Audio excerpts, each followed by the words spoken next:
Hello my beautiful friends, welcome back to my channel. It's so great to see you. We're gonna be doing weekly uploads Monday and Thursday on the dot every day. Monday and Thursday. By every day I mean Monday and Thursday.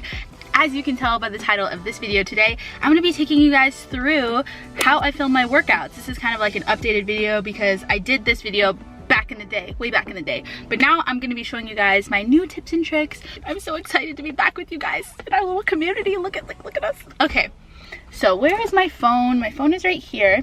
First things first, I want to take you guys through the logistics we have to get through. I record everything on my iPhone, and this is the iPhone 11 Pro Max. Let me screen record this so then you guys can see what I'm doing on my phone. First things first, we're gonna go to settings, down to camera, hit the record video, and usually it is on 1080 at 60 frames per second, but I film everything in 4K at 60 frames per second. It just makes it smoother, it's higher resolution. Now I will say that that does take up quite a bit of space on your phone, so if you have like limited storage, that might not be the best option, or you just want to make sure you have enough storage and just like delete the videos right after you post them and right after you do all your editing and stuff. Here is my Canon G7X. I used to record my workouts on this, but I no longer do.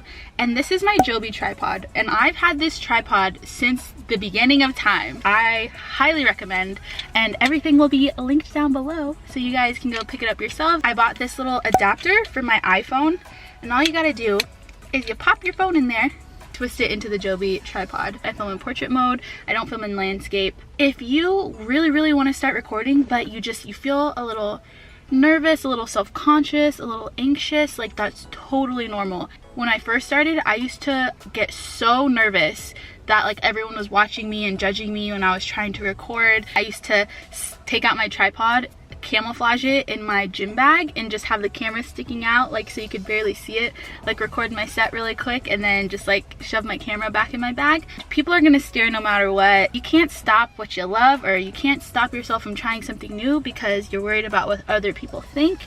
You just gotta do it. And one little thing that I do is I just literally don't make eye contact with anyone, because if I don't see them looking, then I just feel like they're not looking. I've tried the thing where you like stare people down, but my face isn't intimidating enough. So then these guys just take it as an invitation to come over, and I'm like, I was giving you the opposite look.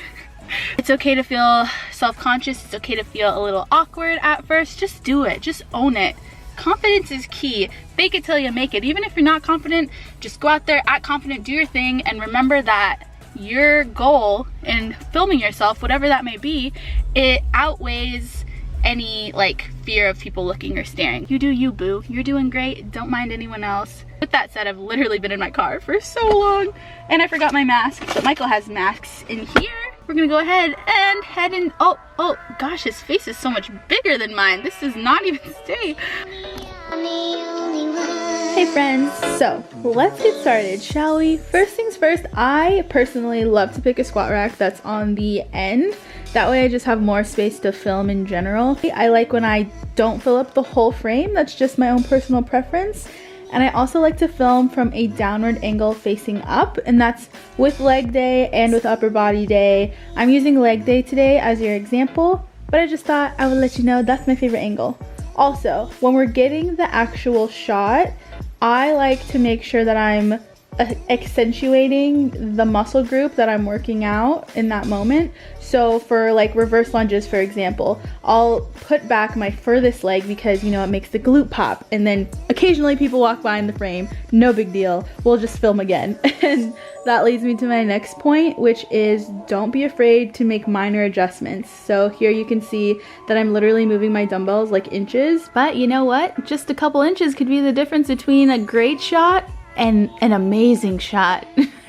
So again, don't be afraid to move around. Don't be afraid to get different angles. Some days the lighting is better than others, especially because I'm outside now, so it's very temperamental. Some days you just aren't gonna get the shot, but you're not gonna know unless you try, unless you move your tripod around, try different spots to try to find that angle that works best for you.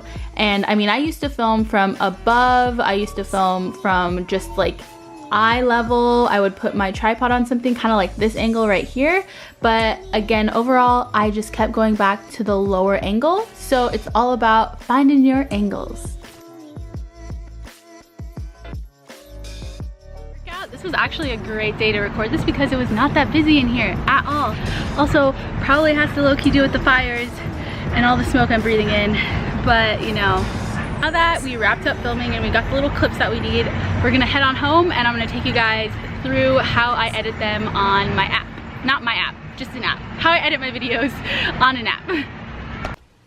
And we're back. Now that we have all of our videos all set and done and recorded and we pick our favorite ones, the app that I use to do all of my editing straight from my phone is Splice. So I believe there's a free version of Splice, but I think that I pay some sort of like yearly membership for like added features. I'm pretty sure. We're just gonna make a new project. We're gonna download all of our videos into that new file, and then after we download our videos into our file, what we're gonna do is we're just gonna tweak it however we want. First of all, you want to make sure you're in portrait mode and not landscape, because you know we filmed our videos in portrait mode. So if we do landscape, then there's gonna be those black bars on the side and we don't want the black bars. And then from there, you can have a little fun. Have some fun with this. Usually I pick a filter. I think it's A4. It brightens out the colors, but I don't put the filter on too high because I found that if you put the filter too high, it makes your video a little grainy. So I usually stick between like 8 to 12 depending on the video. And then I also turn down the sound on all of the videos and apply to all. A handy little feature from Splice is that they have the apply all button, so that comes in super handy when I'm editing just one clip. I don't have to go through and like individually edit each one. After we got our order done, after we got any filters on that we want, I go ahead and I add music. You can either download it straight from your iTunes if you have any downloaded music there, or you can import music from your laptop onto your phone, and that's what I do. I take any songs from YouTube that I like and I turn them into MP3 files, and then I airdrop that MP3 file onto my phone and it goes directly into Splice. As you airdrop it to your phone, it'll say where do you want this song to appear, and it'll say Splice, and I click Splice.